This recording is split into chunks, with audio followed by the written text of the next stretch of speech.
TV5 TTD మీకు ఎక్కడ ఎక్కువ సాటిస్ఫాక్షన్ వస్తుంది? నేను టీటీడీ కోసమే పనిచేస్తాను, టీవీ5 కోసం పనిచేయను. లార్డ్ వెంకటేశ్వరకి ఈ యొక్క పుల్లింగ్ పవర్, గ్రాస్పింగ్ పవర్ ఎక్కడి నుంచి వచ్చిందంట? అన్ఐడెంటిఫైడ్ వ్యక్తులు కూడా కొంతమంది వచ్చి, సో యావరేజ్గా 45-50 crores ఎవ్రీ మంత్ డొనేషన్స్ వస్తాయి.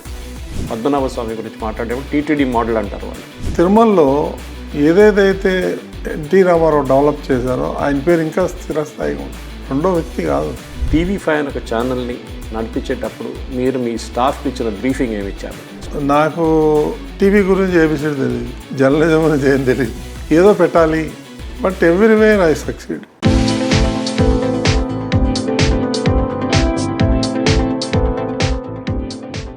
Welcome to Conversations. I'm Suresh Kochatal.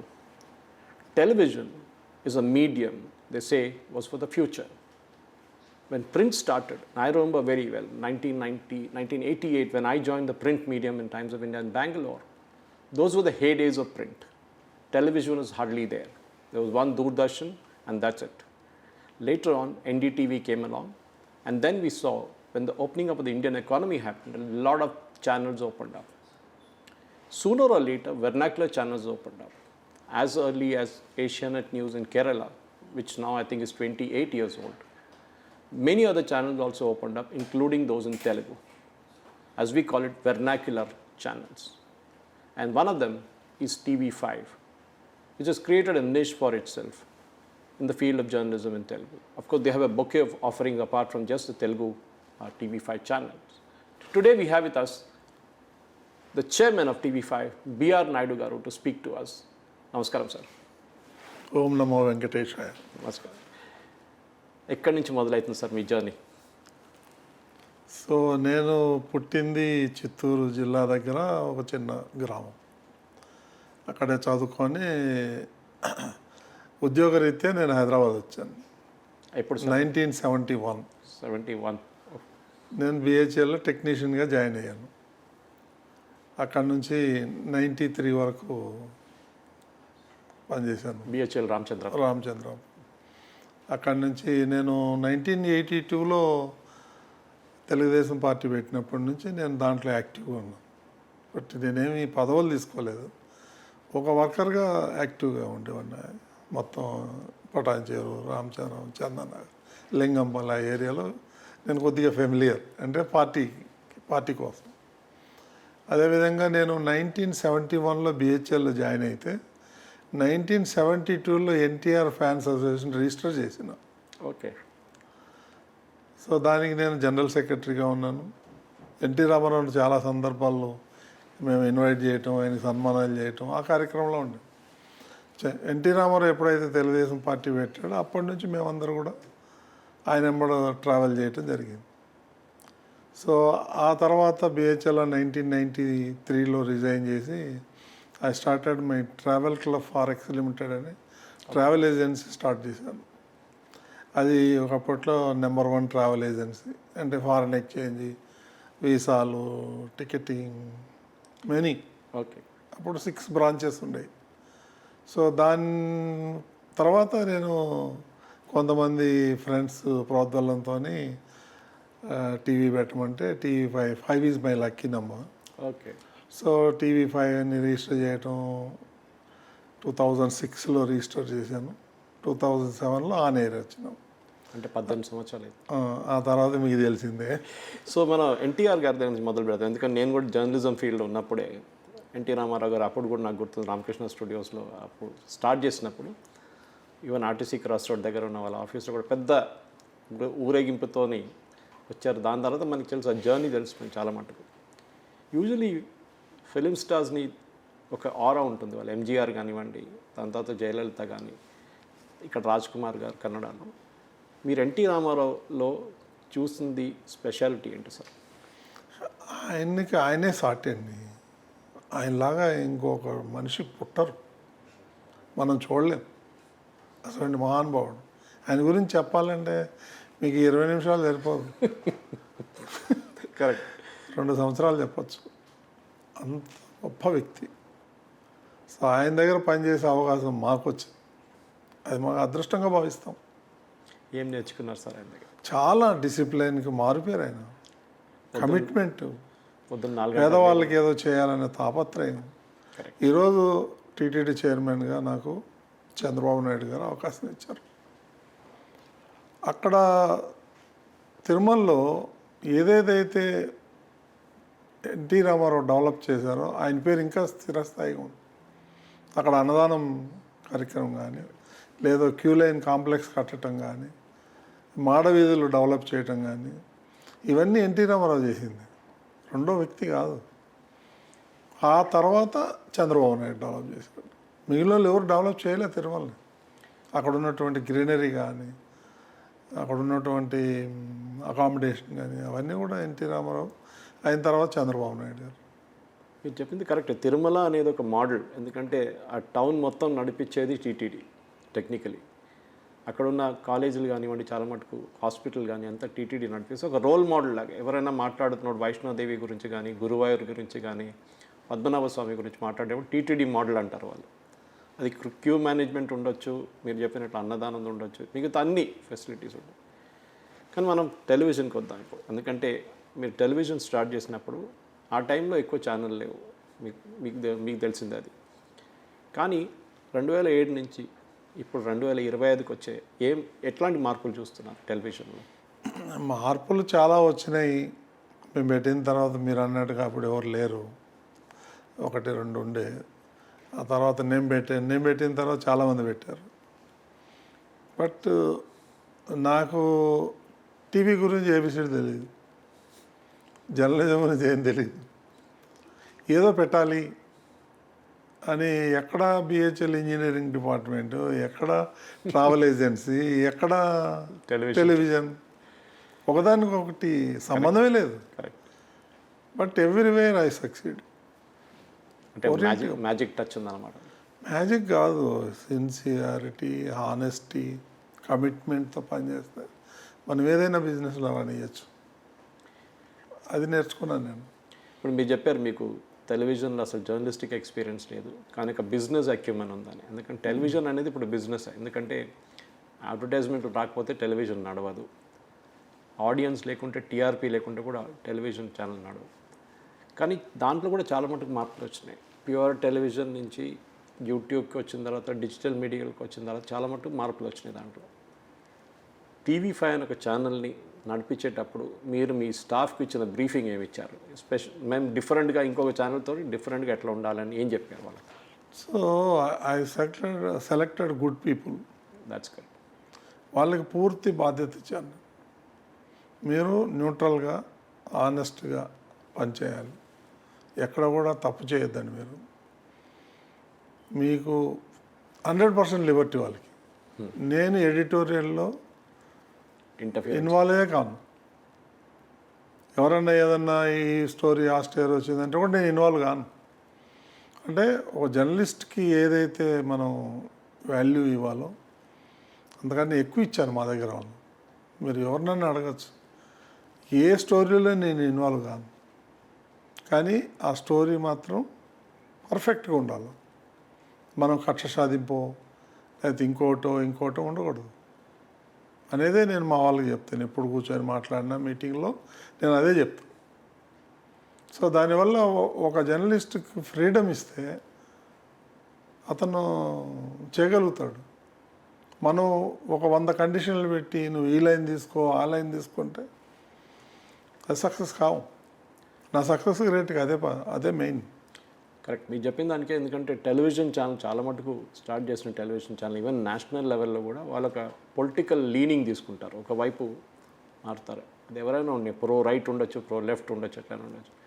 కానీ centre of the line maintain చేయాలంటే చాలా డిఫికల్ట్. ఎందుకంటే వాళ్ళు అందరినీ హ్యాపీగా పెట్టుకోవాల్సి వస్తుంది.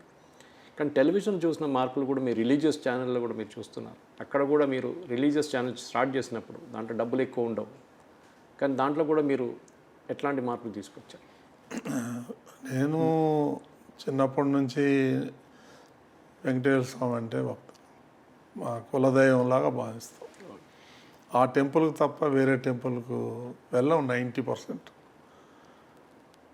అటువంటిది ఆ టెంపుల్ ఒక భక్తుడిగా మనం ఏదన్నా ఒక డివోషనల్ ఛానల్ పెట్టాలి అనే ఆలోచన వచ్చింది నాకు.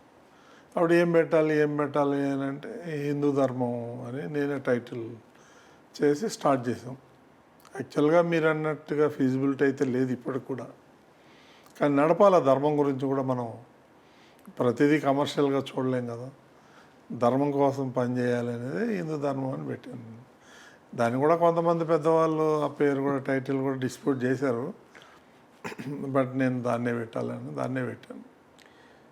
ఇన్ఫ్యాక్ట్ అడిగితే డిస్ప్యూట్లు మీ మీద చాలా చెప్పుకుంటూ వస్తారు, కానీ మీరు అన్నిటి నుంచి దూరంగా ఉన్నారు. కానీ పొలిటికల్ లీనింగ్ కూడా చాలామంది చెప్తారు, అట్లా ఇట్లా చెప్పుకుంటారు. ఛానల్లో అది కనిపించట్లేదని మీరే చెప్పారు కరెక్ట్గా.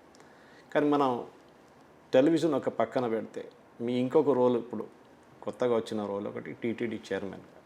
అది కూడా చాలా పెద్ద ఫీల్డ్, బహుశా TV5 కన్నా పెద్ద ఫీల్డ్ అది in terms of scope and operations.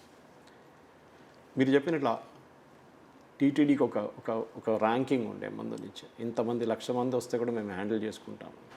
అక్కడున్న ఆచారాలు కానీ అక్కడున్న ఎక్కడ మార్పులు రాలేదు ఇన్ని సంవత్సరాలకి. ఇప్పుడు టీటీడీ చైర్మన్గా టేక్ ఓవర్ చేసుకున్న తర్వాత మీరు చూస్తున్న మార్పు, చేయబోతున్న మార్పు ఏంటి? చాలా మార్పులు తీసుకొని వస్తున్నాను నేను అలా. ఎందుకంటే గత 5 ఏళ్లలో పూర్తిగా భ్రష్టు పట్టించారు దాన్ని.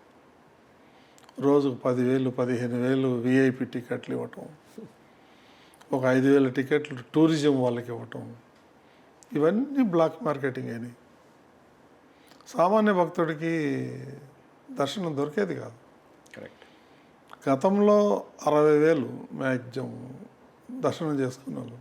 ఈరోజు యావరేజ్గా 85,000 ప్లస్ చేసుకుంటారు పర్ డే. అంటే మేము తీసుకొచ్చిన రిఫార్మ్స్ అవి. విఐపీలు కొంచెం తగ్గించాం మేము బాగా. విఐపీకే ఇవ్వాలని.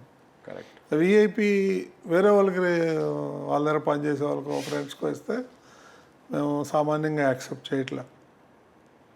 ఎందుకంటే 300, 400, 500 కిలోమీటర్ల నుంచి నడుచుకుంటూ వస్తారు భక్తులు. కరెక్ట్. మీరు తిరుపతి నుంచి ఇటు బెంగళూరు కానీ ఇటు చెన్నై కానీ పోతే మీకు అర్థమవుతుంది ఎంతమంది ఆ ముల్లెలు కట్టుకొని వస్తారు తిరుమలకి నడుచుకుంటా. వాళ్ళు వచ్చి మళ్ళీ 20 గంటలు లైన్లో నిలబడదు. సో అవన్నీ చూసిన తర్వాత చాలా బాధేస్తుంది ఒక్కోసారి. నేను అర్ధరాత్రి కూడా పోయి నేను క్యూ లైన్ కాంప్లెక్స్ చెక్ చేసేవాడిని. వాళ్ళకి అన్ని మంచినీళ్ళు ఇస్తున్నారా లేదా, మిల్క్ ఇస్తున్నారా లేదా, ఫుడ్ ఇస్తున్నారా లేదా అని. కానీ మా వాళ్ళు ఎవ్రీ 3 అవర్స్కి ఏదో ఒకటి వాళ్ళకి ఇస్తారు లైన్లో ఉండి. వాళ్ళ బాధలు చూసిన తర్వాత ఈ విఐపిని కొంచెం తగ్గించి, టూరిజం తగ్గించి, మనం అక్కడికి వచ్చే భక్తులకు మనం దర్శనం చేయించాలనే కాన్సెప్ట్ పోతాను మేము సక్సెస్ అయ్యాం. నాకు అయితే సాటిస్ఫైడ్. టీటీడీ అనగానే ఒకటి అక్కడున్న రష్, టోటల్ వచ్చే రష్ ఒకటి మేనేజ్ చేయడం, మీరు ఇప్పుడు చెప్పారు ఎట్లా మేనేజ్ చేస్తున్నారు. అది కాకుండా టీటీడీలో ఇంకా చాలా ఉన్నాయి. అక్కడ వస్తున్న భక్తులు టీటీడీ తిరుమలకి వచ్చిన తర్వాత కూడా 2 రోజులు ఉండిపోతారు. ఎందుకంటే చుట్టుపక్కల ఉన్న టెంపుల్స్ ఉన్నాయి. కాళహస్తికి వెళ్తారు, కింద అమ్మవారి గుడి ఉంది, అక్కడికి వెళ్తారు. ఇదంతా చేసిన తర్వాత కూడా తిరుమలలో మాకు ఇప్పుడు కూడా గుర్తుంది, నేను వర్క్ చేసే ప్రీవియస్ ఆర్గనైజేషన్ వాళ్ళ ఒక హాస్పిటల్ యూనిట్ కూడా ఉండే పైన చిన్నది. టీటీడీ చేస్తున్న సేవలు అపార్ట్ ఫ్రమ్ రిలీజియస్, ఎడ్యుకేషనల్ కానీ, హెల్త్ కేర్ కానీ, మిగతా యాక్టివిటీస్ గురించి కొంచెం చెప్తారు. మిగతా అంటే దాదాపు 25 యూనివర్సిటీస్ ఉన్నాయి. కొన్ని వేల మంది పనిచేస్తున్నారు, వేల మంది ఉద్యోగాలు, అంటే విద్యార్థులు ఉన్నారు దాంట్లో.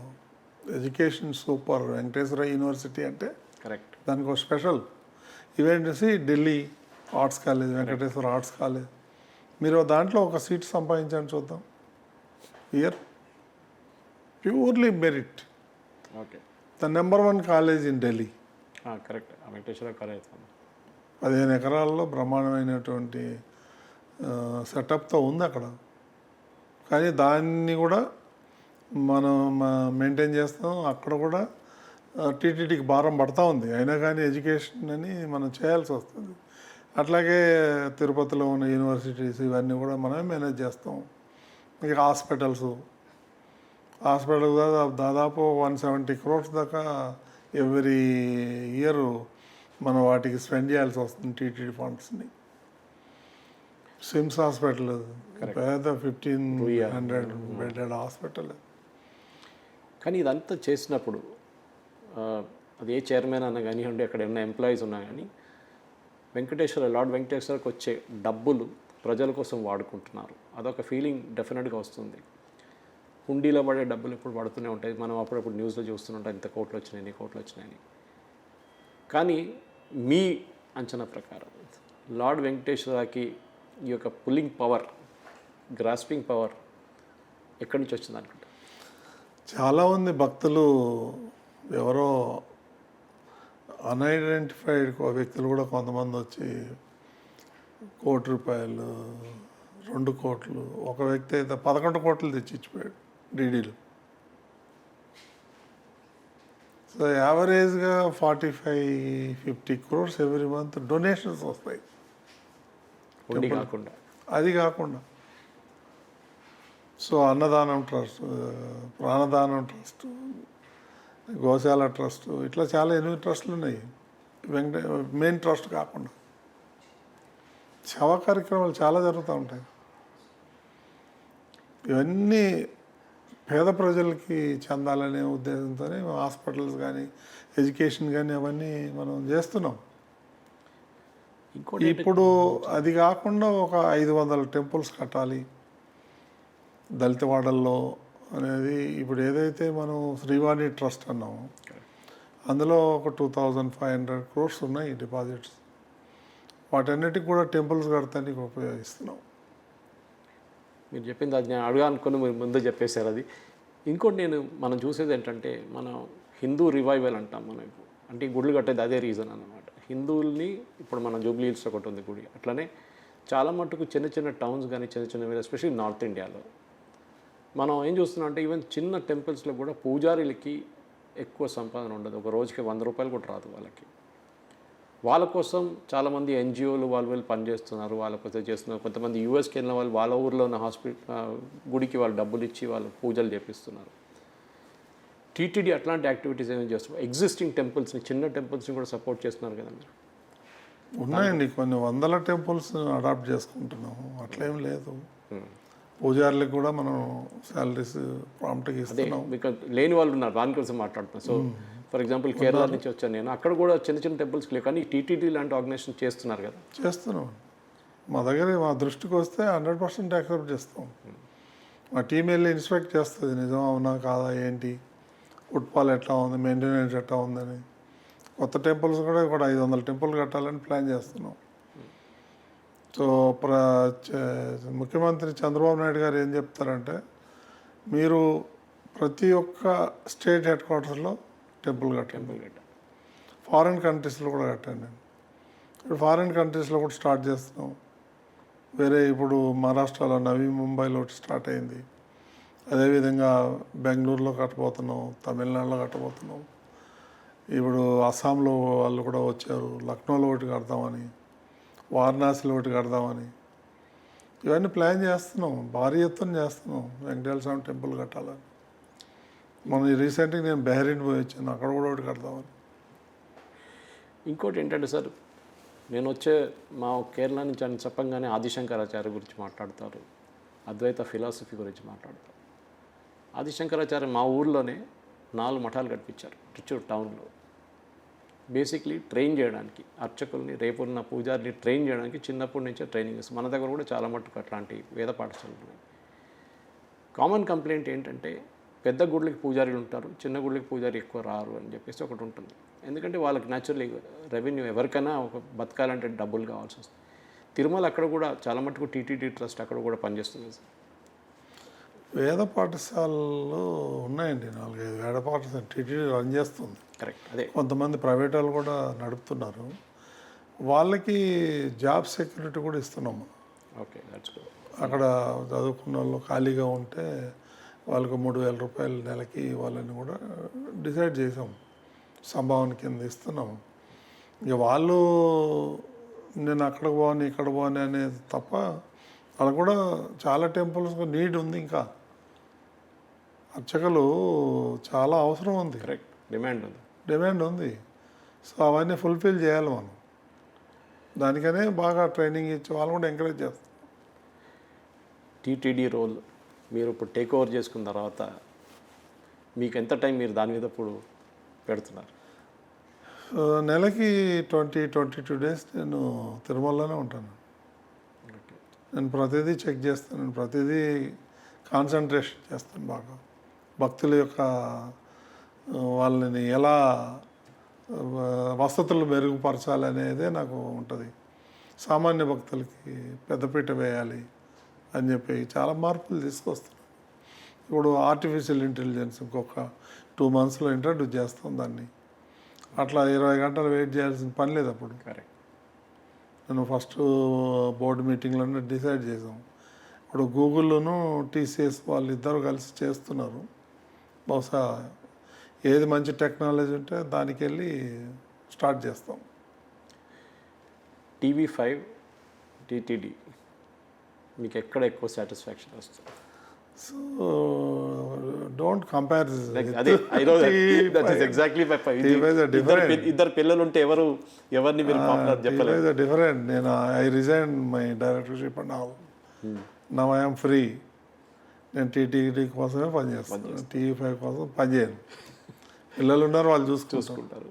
నా అవసరం లేదు వాళ్ళకి. సో నెక్స్ట్ జనరేషన్ మళ్ళీ మనం తిరిగి TV5కి వద్దాం. మళ్ళీ నెక్స్ట్ జనరేషన్ ఎప్పుడు మనం చూస్తామంటే ఫ్యామిలీ బిజినెస్లో ఫస్ట్ జనరేషన్ బిల్డప్ చేస్తారు, ఒక లెవెల్ దాకా తీసుకొస్తారు. సెకండ్ జనరేషన్ వచ్చేదాకా వాళ్ళ ఐడియాస్ వచ్చేస్తుంది, ఈ మార్పులు తీసుకొద్దాం. ఈ సిరీస్ ఆఫ్ ఇంటర్వ్యూస్ నేను 30-35 ఇంటర్వ్యూలు చేశాను నేను. చాలా మటుకు ఫ్యామిలీ బిజినెస్ వాళ్ళు అంటున్నారు సెకండ్ జనరేషన్ థర్డ్ జనరేషన్ వచ్చేదాకా వాళ్ళ ఐడియాలు తీసుకొస్తున్నారు, వాళ్ళు మార్పులు తీసుకొస్తున్నారు. అట్లాంటి టైంలో మీరు కూడా గైడ్ చేస్తారా వాళ్ళని, మనం ఇట్లా చేయాలి ఇట్లా చేయాలి, లేకుంటే వాళ్ళకి ఫ్రీ హ్యాండ్ ఇచ్చేస్తారా? నేనైతే వాళ్ళకి ఫ్రీ హ్యాండ్ ఇచ్చేసాను. బట్ నా ఒపీనియన్ ఏంటంటే ఈ టెలివిజన్ ఇంకా చాలా రోజులు నడవదేమో అనిపిస్తుంది నాకు. కరెక్ట్. టీవీ ఇండస్ట్రీ కొలాప్స్ అయిపోతుంది. ఏదైనా ఎంటర్టైన్మెంట్ ఏదైనా చూసుకుంటారేమో తప్ప ఇవాళ రేపు అని యూట్యూబ్, ఇన్స్టాగ్రామ్ అన్నిట్లోనే వచ్చేస్తుంది. ఇంటికి పోయి టీవీ చూసేంత ఓపిక కూడా లేదు జనానికి. ఎప్పటికప్పుడు ప్రతి ఒక్కరి దగ్గర స్మార్ట్ ఫోన్స్ ఉన్నాయి, దాంట్లో చూస్తారు. డిజిటల్ మీడియా పవర్ఫుల్ అవుతుంది. అక్కడే వస్తున్నాను సార్. డిజిటల్ మీడియా గురించి ఇక్కడ మీకోసం వెయిట్ చేస్తున్నప్పుడు కూడా మీ టీంతో అదే మాట్లాడుతున్నాను. డిజిటల్ మీడియా ద ఫ్యూచర్ అంటారు అందరూ. ఈవెన్ పెద్ద ఛానల్ ఎడిటర్స్ కూడా, అర్నబ్ గోస్వామి ఇలాంటి వాళ్ళు కూడా ఎక్కువ టైం ఇప్పుడు డిజిటల్ మీడియా మీద పెడుతున్నారు. రాత్రికి ఏదో డిబేట్ ఉంటుంది, అదంతా ఉంటుంది, కానీ డిజిటల్ మీడియాలో ఉంటే ఇన్కమ్ లేదు కదా. అది అక్కడ ఇప్పుడు ఇంతమంది ఎంప్లాయీస్ నా దగ్గర 500 మంది పర్మనెంట్ ఎంప్లాయీస్ ఉన్నారు. టెంపరీగా 1000 మంది ఉంటారు స్టింగర్స్. 1500 మంది ఏమైపోవాలి? అదే ఈ రెవెన్యూ స్ట్రీమ్ ఒకటి ఎక్కువ రెవెన్యూస్ రాదు కదా, డిజిటల్ రెవెన్యూస్ రాదు కదా. సో ఒక టెలివిజన్ అంటే ఇప్పుడు రేడియో కూడా మోదీ గారు ఆల్మోస్ట్ ఒక డైయింగ్ మీడియం రేడియోని తీసుకొచ్చి మన్ కీ బాత్ పెట్టి దాన్ని కొంచెం పాపులర్ చేశారు. మనకి FM అంతా ఉండే కానీ మన్ కీ బాత్ తీసుకొచ్చినప్పుడే రేడియోకి కొంచెం అట్లీస్ట్ సమ్ పబ్లిసిటీ వస్తుంది అన్నమాట. ప్రెస్తో స్టార్ట్ అయింది, ప్రెస్ పోయింది మొత్తం. ఇప్పుడు ఎవరు పేపర్ చదవట్లేదు, అంటే ఇప్పుడున్న జనరేషన్ ఎవరు పేపర్ చదవట్లేదు. అంతా ఈ పేపర్ వచ్చేసి ఈ పేపర్లు వచ్చేసి ఈవెన్ మా కూతురు ఏజ్లో ఉన్న వాళ్ళు కూడా 20-25 వాళ్ళు పేపరే చదవరు. వాళ్ళకే కావాలంటే ఏదైనా న్యూస్ చూసుకుంటారు, ఏదో ఇన్ షార్ట్స్ ఏదైనా చూసుకొని వాళ్ళు అయిపోతుంది వాళ్ళ న్యూస్ అంతే. ఇన్స్టాగ్రామ్ జనరేషన్ వాళ్ళు. నెక్స్ట్ మనం చూసే టెలివిజన్, దాని నుంచి డిజిటల్, అక్కడి నుంచి ఇంకే యుగమ రాబోతుంది సార్. ఏమొస్తుంది తెలియదు కదా మనకి. రావచ్చు విప్లవం, ఇదంతా కూడా ఎలక్ట్రానిక్ విప్లవం వస్తుంది. అందులో ఇప్పుడు మ్యాక్సిమం డిజిటల్. చంద్రబాబు నాయుడు గారు చాలాసార్లు చెప్పాడు నాకు, యూ కాన్సన్ట్రేట్స్ డిజిటల్కి వెళ్ళండి. ఇప్పుడు కాదు, నాకు 3-4 years బిఫోర్ చెప్పారు ఆయన. సో డెవలప్ చేస్తున్నాం మేము కూడా, మా వాళ్ళు కూడా డెవలప్ చేస్తున్నాం డిజిటల్ బాగా. ఫ్యూచర్ ఉంది లేదని కాదు సార్, డెఫినెట్గా ఫ్యూచర్ ఉంది డిజిటల్. ఎందుకంటే నేనైతే లాస్ట్ ఒక 8 సంవత్సరాల నుంచి డిజిటల్ని పనిచేశాను. చాలా మటుకు ఇంటర్వ్యూలు చేస్తుంటాను, మిగతా చేస్తుంటాను. చూడడానికి ఒక నిష్ ఆడియన్స్ ఉన్నారు. ఇప్పుడు బేసిక్లీ ఏమంటారంటే క్లాస్ వర్సెస్ కాస్ అంటారు. అంటే క్రాష్ అంటే 1,00,000 వ్యూవర్స్ అక్కర్లేదు, 100 వ్యూవర్లు ఉంటే కూడా వాళ్ళు రెలవెంట్ వ్యూవర్స్ ఉంటే చాలు. ఈ కార్ కొనగలడా, ఈ టీవీ కొనగలడా, లేకుంటే వాడు సైకిల్ కొనేటోడా అనే ఒక డిఫరెన్స్ ఆఫ్ ఒపీనియన్ వస్తుంది అడ్వర్టైజర్స్లో. అది డెఫినెట్గా వస్తుంది. At the end of the day Naidu గారు, మీరు when you look back at your life, మీరు మిమ్మల్ని ఎట్లా గుర్తుపెట్టుకోవాలి? మీ కమ్యూనిటీ కానీ, మీ స్టేట్లో ఉన్న వాళ్ళు కానీ, మిగతా వాళ్ళు, మీ ఎంప్లాయీస్ మిమ్మల్ని ఎట్లా గుర్తుపెట్టుకుంటారు? ఇప్పుడు నేను చాలాసార్లు చాలా ఇంటర్వ్యూలో చెప్పాను నేను మినిమం 10-12 టైమ్స్ దర్శనం దొరకకుండా వెళ్ళిపోయిన రోజులు ఉన్నాయి. అట్లాంటిది దానికి చైర్మన్ అయినా నీకు అంతకన్నా మహాభాగ్యం ఏముంటుంది లైఫ్లో. I never expected.